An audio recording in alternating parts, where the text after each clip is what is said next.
तो कितना अच्छा होगा। अर्पी, कहाँ जा रहे हो? मैं अपने ससुर के गांव जा रहा हूँ। क्या बात है?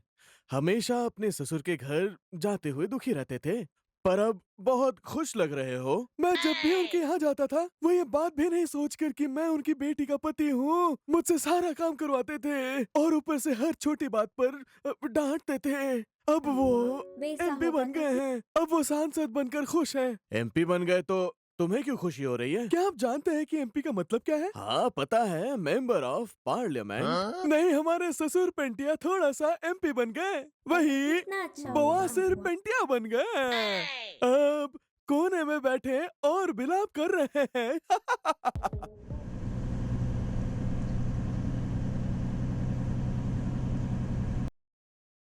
अभी कैसे हो ससुर जी? अच्छे हो? वैसा बाप होगा रे तो दामाद जी, वहाँ दर्द है जहाँ मैं कह नहीं सकता। बैठना है तो बैठ नहीं सकता और खड़ा भी नहीं हो पा रहा हूँ। तो ससुर जी भागो। आपका मजाक बंद करो दामाद जी। खड़े ना हो पा रहा हूँ कह रहा हूँ तो तुम भागने के लिए कह रहे हो मुझे। कितना अच्छा छोड़ो होगा। ससुर जी, ये लो, आम के रस को पीने से ठंडक मिलती है। आए रे दामाद जी, ये क्या जूस पीने का समय है? क्या ससुर जी, कहाँ दर्द हो रहा है? आपका तरीका अच्छा नहीं है दामाद जी। अपने बोलने का ढंग जरा ठीक कीजिए वैसा होगा दामाद तो जी। ये ठीक नहीं है। ये सोचकर गर्मी मिलेगी शायद ससुर जी। अरे दामाद जी, मुझे गुस्सा आ रहा है। ज्यादा गुस्से में ना आओ, बवासीर पेंटिया। अरे क्या आप मुझे नाम से बुलाते हो? रुको अभी बताऊंगा मैं। बीती बातों को एक बार याद कर लेना पेंटिया। क्या रामपाम दामाद, आओ आओ। ससुर जी, अगर बुलाना है तो सही से पूरे नाम राम प्रसाद से बुलाओ या आरती कहो, लेकिन ऐसा बुलाना ठीक नहीं। अरे मल्ली, अब तुम अपने लिए एक सप्ताह के लिए कहीं और काम की तलाश करो।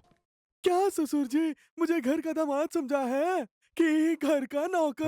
रहने दो दामाद जी, अपने आप में क्या है। अब तो अपना बुढ़ा वक्त आ ही गया है और तो बस कुछ ही दिन।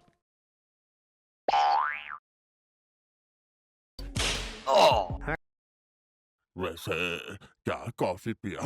नहीं ससुर जी। तो फिर दूध लेके आओ। ससुर जी, मुझे आदत नहीं है। दामाद जी गुस्सा मत करो। बाजार जाओ और सब्जी लाओ। अगर ऐसा तो मैं घर छोड़ के चला जाऊंगा। चले जाना दामाद जी, थोड़ा फर्श साफ करके चले जाओ। బాగుందల్లుడు थोड़ा सा बस अब अच्छे से कर लेना।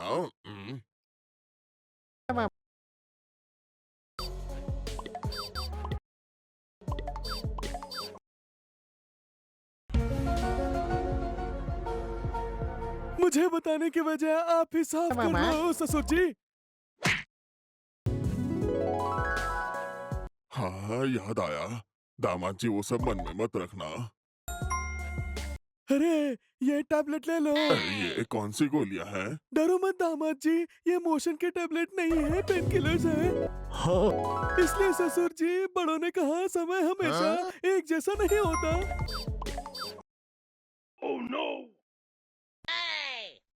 मूर्ख और लालची लोमड़ी। एक जंगल में एक लोमड़ी रहता था। उसे सब कुछ पाने का लालच था, लेकिन वह छोटा जानवर होने के कारण उसकी कोई भी इच्छा कभी पूर्ण नहीं हुई। कोई शेर या बाघ के शिकार करके खाने से बची हुई मांस को खाकर अपनी जिंदगी जीता। भगवान जंगल के राजा शेर के अलावा ये लोमड़ी को बनाया तो अच्छा था। हर एक जानवर को भगाकर अपना पंजा लड़ाकर मारता और खुशी से पर्याप्त भोजन खाता। मेरे खाने से बची हुई मांस के लिए शेर भाग लड़ते हुए मरते बोलकर दिन के सपने देखता हुआ, वैसा होगा तो कितना अच्छा होगा सोचकर गिर गिर कर हंसने लगा। ऐसे चलते एक दिन एक शिकारी जंगल आया। उसे दूर में घास चरती हुई अकेली हिरन दिखी, तो उसने तुरंत तीर का निशाना लगाकर हिरन पे छोड़ा। तीर लगते ही हिरन नीचे गिरकर मर गई। फिर उस हिरन को अपने पीठ पर रखकर शिकारी वापस चल पड़ा। वह थोड़ी दूर चलते ही हाथी दिखी। तुरंत निशाना लगाकर तीर छोड़ा। तीर बस थोड़े में ही छूटने पर हाथी घायल हुआ, पर तुरंत प्राण नहीं गए। हाथी गुस्से में शिकारी पर कूद के उसे मारकर कुछ ही देर में हाथी भी विषैली तीर के घाव से मर गया। उस रास्ते से ही जा रहा लोमड़ी मरे पड़े हिरन, हाथी और शिकारी को देखा। एक ही बार इतना सारा मांस देखने से खुशी में उछल पड़ा। तो वह तो पहले से ही लालची था ना। फिर शिकारी के बाजू में पड़े हुए पान के तार को देख कहा, आहा, यह मेरे लिए मांस का भंडार है।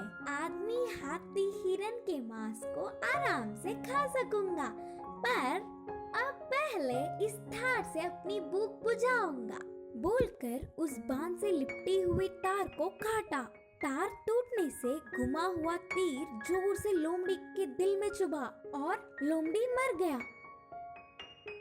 बेचारी लोमड़ी अपने हद से ज्यादा बढ़ने वाले लालच के कारण तीनों के मांस आराम से खाने के बजाय खुद के प्राण ही ले लिए। इस कहानी की शिक्षा है कि लालच बुरी बला है। आलसी बाज की कहानी। एक जंगल में एक बड़ा सा पहाड़ था। उस पहाड़ के पास ही एक लोमड़ी घर बनाकर रहती थी। वह जंगल में पूरा दिन घूमकर मांस कमा कर लाती और थोड़ा खाती और थोड़ा उसके घर में लाकर सुरक्षित रखती। एक बार लोमड़ी पूरे जंगल में घूमकर मांस लाके इकट्ठा करना एक कौवे ने देखा। लोमड़ी मामू, ये पूरा मांस बिना खाए कहाँ ले जा रहे हो? आगे आगे बारिश का मौसम आ रहा है ना, पूरा अभी खाऊंगा तो कैसे? 4 टुकड़े पीछे रखूंगा तो कोई झंझट ना होते हुए आराम से खा सकूंगा, करके जवाब दिया। लोमड़ी के रहने वाले पहाड़ के पास ही एक बहुत ही आलसी बाज रहता था। वह खाना लाने के लिए कहीं बाहर भी नहीं जाता था। लोमड़ी को रोज खाना इकट्ठा करते देख उस मांस से उसके मुंह में पानी आता था। एक दिन वह उड़ता हुआ आकर पूछा, दोस्त, मुझे बहुत भूख लगी है, एक मांस का टुकड़ा दो ना। क्यों दो? लोमड़ी ने कहा। कैसे भी एक ही जगह पर रहने वाले, आज तुम मेरी मदद करोगे तो कल तुम्हारा मदद मैं कर सकता हूँ। कल की बात क्यों करना? तुम्हें एक मांस का टुकड़ा चाहिए बोल रहे हो ना, तो तुम्हारे रहने वाले पहाड़ी से एक पत्थर उठाकर लाओ। मैं नया घर बनाना चाहती हूँ, एक पत्थर देकर एक टुकड़ा ले जाओ, करके लोमड़ी ने शर्त रखी। अच्छा, बस पत्थर ही ना, उसमें क्या है? करके बाज ने तेजी से पहाड़ी पे जाकर पत्थर लाकर उसे लोमड़ी को देकर मांस का टुकड़ा लिया और उसे खुशी से खा गया। आहा, कितना स्वादिष्ट है, फिर और एक नहीं खाया तो नींद नहीं आएगी। बोलकर फिर से लोमड़ी के पास और एक पत्थर लेकर उड़ता हुआ आया। स्वाद से ना रोक पाते हुए सारे पत्थर लाकर मांस के टुकड़े को बाज खाता गया। आखिर में वह बाज भारी पत्थरों को उठा उठा कर पूरा थक गया। तब चालबाज लोमड़ी थका हुआ बाज को देख वह उड़ नहीं पाएगा समझकर एकदम से बाज के ऊपर गिर के खुशी से खा गई। थका हुआ बाज पूरी ताकत बेचकर आखिर में अपने प्राण भी छोड़े। इस कहानी की सीख है कि वर्तमान की खुशी के लिए मोहित होकर झुकने से आखिर में दुख ही बचेगा। गधे ने शेर को लात मारी। एक जंगल में एक शेर रहता था। उस शेर को अपने भलों का बहुत ही घमंड था। जंगल में रहने वाले सारे जानवरों से काम करवाता था। वह अपनी मर्जी का मालिक था। बिना किसी के रोक से जंगल में महाराज की हुकूमत चलाता था। उसके ऐसे रहते उस शेर के रहने वाले जंगल में एक बार बहुत कमी आ गई। उस कमी को ना झेल पाते हुए सारे जानवरों ने सब कुछ लेके अपने अपने रास्ते देख लिए। जानवरों के महाराजा है तो क्या, शेर को खाना जीना ऐसे ही आ जाएंगे। बाकी जानवरों के रहने पर उनमें से किसी न किसी एक को निगल कर खा के अपनी भूख बुझा लेता। अब तो वो भी नहीं, एक जानवर तक अब उस जंगल में नहीं है। फिर भी जिद पकड़कर उसी जंगल में कुछ दिन जैसे तैसे रह गया, लेकिन भूख ना सह पाते हुए दूसरा जंगल चल पड़ा। उस जंगल में एक भेड़िया, गधा, बैल मिलकर दोस्ती से रहते थे। उनके भूख अलग अलग होने पर भी मिलजुल कर रहते थे। उनके साथ शेर शामिल हुआ, पर दूसरी जंगल आने पर भी उसने अपनी घमंड नहीं छोड़ा और कहा, इस जंगल का राजा भी मैं ही हूँ। भेड़िया, बैल और गधा ना मानने पर उनके साथ एक समझौता किया और कहा, ठीक है, फिर कोई भी खाना मिलने पर सब एक समान बांटकर खाएंगे। इससे बाकी भी मान गए। पहले उसे उनमें शामिल होना था, फिर से बाद में समय देख उनकी खबर लेने की शेर ने मन ही मन सोच लिया। एक दिन खाना मिल गया। दोस्त, इस खाने को सबको एक समान बांटो करके शेर ने बैल से निवेदन किया। खाने को 4 भागों में बांटा। बैल, शेर को गुस्सा आया, बैल के ऊपर कूदकर जोर से पंजा लड़ाकर उसे मार दिया। इस घटना से भेड़िया, गधा अंदर ही अंदर रोते हुए बैठ गए। इस बार भेड़िए की तरफ शेर घूमकर कहा, दोस्त, अब तुम तो बांटो। तो समझदार भेड़िए ने कहा, ना, इस खाने को बांटना मुझसे नहीं होगा। ना, इस खाने को बांटना मुझसे नहीं होगा। गधे ने भी ऐसे ही कहा। इससे शेर के घमंड को हद ही ना रहा। अच्छा, मैं ही बांटूंगा बोल के खाने को 3 भागों में बांटा और कहा, मैं महाराज हूँ तो मेरा हिस्सा मेरा, दूसरा हिस्सा तुमसे बांटने का है तो वो भी मेरा। ऐसे ही अब बाकी का एक तीसरा हिस्सा, अगर तुम दोनों में हिम्मत है तो ले लो करके बोलते हुए शेर जोर से गरजा। इससे गधा, भेड़िया डर गए और भागते हुए जाकर पेड़ के पीछे छिप गए।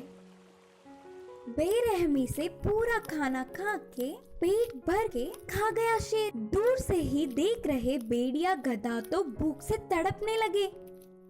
तो एक ही बार मिली हुई खाना जल्दबाजी में खाने से शेर के गले में एक बड़ी सी हड्डी फंस गई। पीड़ा ना सह पाते हुए जोर से चिल्लाने लगा। उस पीड़ा से वह एक कदम भी नहीं बढ़ा पाया और वही गिर पड़ा। शेर की हालत देख भेड़िया, गधा बहुत खुश हुए। कुछ देर बाद उधर आए हुए खरगोश को देख, ओए खरगोश, मेरे गले में हड्डी फंस गई, जरा निकालोगी? शेर को देखते ही एक झटके में खरगोश उधर से भाग गई। फिर चिल्लाता हुआ आए कौवे से, ओए कौवे, मेरे गले में फंसी हुई हड्डी को निकालो ना, तुम्हारा मदद कभी नहीं भूलूंगा। उस शेर के बारे में जानता हुआ कौवा बस हंस पड़ा और उधर मिली हुई मांस का टुकड़ा लेकर मुंह में लेकर उड़ गया। महाराज के पलंग पकड़ने की खबर गधा, भेड़ियों के द्वारा जानकर बाकी के जानवर भी वहां आके देख शेर पे अपना गुस्सा निकालकर डांट के गए।